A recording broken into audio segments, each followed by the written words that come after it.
Hey guys, so I spent this morning about an hour, well, technically an hour and a half if you count the times that I had to call back, um, on the phone with the Family and Social Services Administration for Indiana, FSSA, about food stamps because I decided to apply for food stamps again. Um,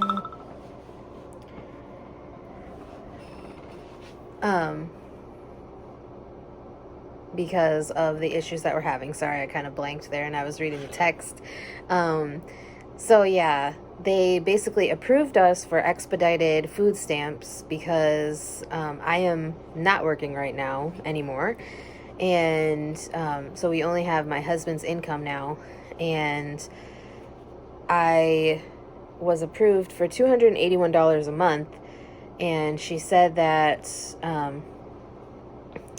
I was approved for the expedited food stamps so that we could get food assistance while they're waiting for the documents to be turned in or whatever. And then if we don't get the documents turned in on time, then we wouldn't get the benefits anymore, if that makes sense. So what's really frustrating is the woman who I did the phone interview with for the benefits, I answered all her questions. I was on the phone with her for about 45 minutes, and she told me that I was approved, and she told me the amount, like I said, $281 a month and everything. And then she told me which documents I would need. And then at the end of the phone interview, she asked me, she said, "So have you ever had benefits before?" And so, wanting to be truthfully honest, I said yes, because I thought she meant like in general. Now, I've never had food stamps in my name in the state of Indiana before. I've had food stamps when I lived in Illinois, but I have never had food stamps in Indiana in my name. My husband has had food stamps, but I have not. So I said yes, and she told me that I would have to call this number that she gave me to get a replacement card. And it was then, like, she gave me the phone number and then hung up, and I tried to call the number and I couldn't get through because, again, I've never had food stamps in Indiana, so I've never had a card.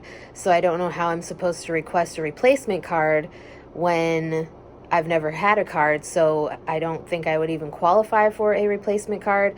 So it's just really frustrating. And then my husband and I called back to let them know that yes, I said I had benefits, but I kind of, I guess, misunderstood the question. I've never had benefits in Indiana, only in Illinois.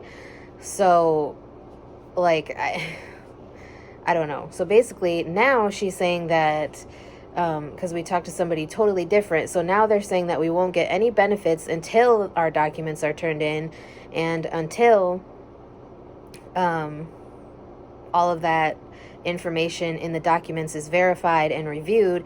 So we're looking at not getting any sort of food assistance or benefits until after Christmas, because the documents aren't even due until December 17th. And by the time they review the documents and send out a card, it's going to be after Christmas. Because we have to wait anyways, because one of the documents that they need is a pay stub from my husband's job to prove how much he actually makes.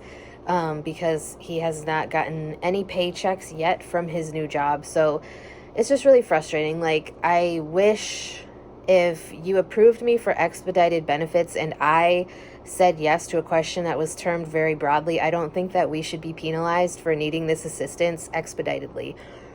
So now I don't know what we're going to do. It's really frustrating, like I said, to need the assistance. It's embarrassing to me. Like, you might think this is stupid, but I hate having to ask people for help. So in a way, it's embarrassing for me to have to go through this whole process of a phone interview and letting people know, hey, I don't have a job, or this is how much I make.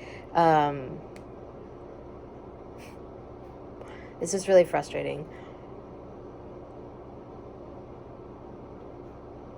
So I don't know. I wanted to share this because I'm sure that I'm not the only person who has gone through this sort of issue. And like, I know you guys are saying, well, why don't you go to a food bank or a food pantry and things like that? So there is a food pantry that's not far from our house, but because I haven't had the money to go and change the address on my driver's license to the address that we currently live at, I can't utilize the food pantry that's literally down the street from our house because it's only available to residents of the town that we live in, and the address that's on my driver's license is not in this town, so I can't utilize that one. There are other food bank distributions like what we used to go to, and those I can utilize, but it always ends up being that I need to pick my husband up in the middle of one of the distributions, or like it's a mess. And so it's been hard for us to get the sort of assistance that we need. And there was one lady on Facebook who was giving away food that she had collected to help families around Thanksgiving, and she had told me that she was going to drop some off on our porch because she had some extra canned goods left over from that, and she asked if there was anything specific that we needed, and so I told her no, we just kind of need anything at this point, because that's kind of how we are right now. We've been buying food from the dollar store just to get by. So, I mean, you can kind of see how stressful it's been. We've been going through a lot. So, yeah, I don't know how this is going to turn out in the end, but it's kind of just frustrating, like having to jump through all these hoops, and then you sit there and you talk to somebody for an hour, because basically 45 minutes is almost an hour. And then they tell you that you're approved for expedited benefits, so then you're like relieved, and then you realize that you were stupid and you told them that, yeah, you've gotten benefits before, because you don't realize that they mean in Indiana. So whatever, I guess somehow we'll make it through, and if not, then whatever.